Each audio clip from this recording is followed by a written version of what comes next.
Now, when we need someone to tell us which games to spend our hard-earned dollars on, we draft Adam Sessler from Team X-Play.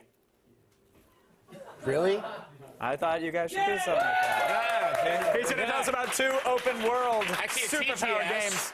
This is the sign that all the people in the Sony booth need to stop shooting our screen, right? No, X-Play, it's a good show. Yeah, totally. We're capturing that. Sweet, X-exclusive.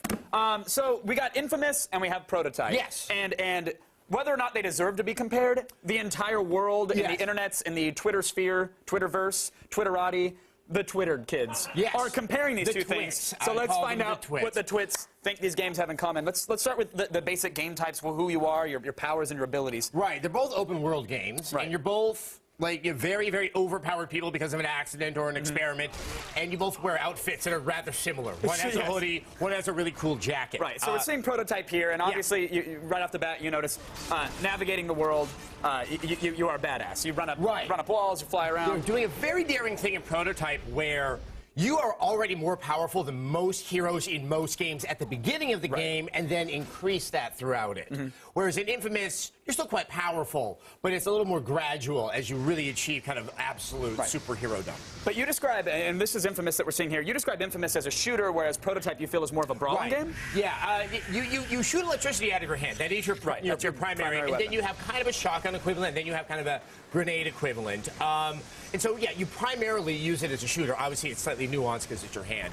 Prototype, you're out in the street whomping people. You know, not too long into the game, you get massive humanoid claws, and you're just kind of tearing guys apart, and you're running up the side. And visually stunning, of course. Both games look great, but I mean, this is, I think, is one of the main differences is, of course, how you actually get around these. They both have open sandbox worlds. It's how you navigate them that really differentiates the two games. Yeah, obviously in Prototype, as you're seeing right here, nothing is an obstacle. In fact, one of the things that's probably going to trip people up when they first play it is that you're not, you can jump.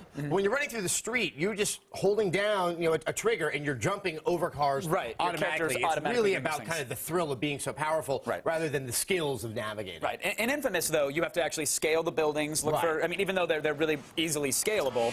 It still has that Assassin's Creed kind of vibe to it. And it's all about, like, sliding. And what I noticed is that I felt like with Infamous, the developers clearly put in runs and ways to get from A to B that if you master, those make you even more badass. Whereas Prototype felt, at least so far in my playing, feels like here's the world.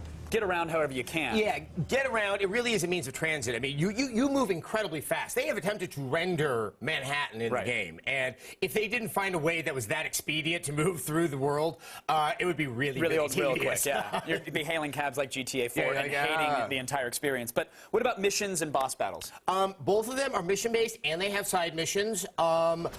Infamous has wonderful story missions, and Prototype, its strength is in its story missions. I think where you might see some distinction between the two is I think there are fewer and more thought-out missions in Infamous, whereas Prototype, there's an abundance of them. And because you're trying to get a lot of experience to power up all these amazing skills, you can get kind of bogged down doing stuff that feels a little bit rote from time to time. And from a game design standpoint, I mean, Infamous, I thought, did a really good job of pacing out your superpowers, kind of handing them to you on the silver platter at times, and then letting you explore with them. Whereas Prototype, I don't know if you felt the same way, I was a little overwhelmed.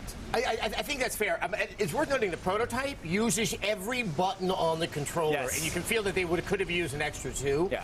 It is a hardcore game for hardcore gamers, and I think for a lot of people that, maybe kind of more mid-level, when you suddenly discover that there's a whole bunch of different powers in different categories, and you have experience, you don't know exactly where to put the numbers, how far these these skill trees are going to go. Infamous holds your hand a little bit more, and I think it's definitely it helps the gamer that way. But with that said, your show gave Prototype a 4 out of 5. You gave Infamous a 5 out of 5. So on numbers alone, if gamers out there, assuming they have a PS3, I was about to say, if you have a 360, we've made the decision for you. You made the decision for yourself. Grab Prototype. But if you have a PS3, should they be looking towards Infamous? I would say you shouldn't deny yourself both experiences. Agreed.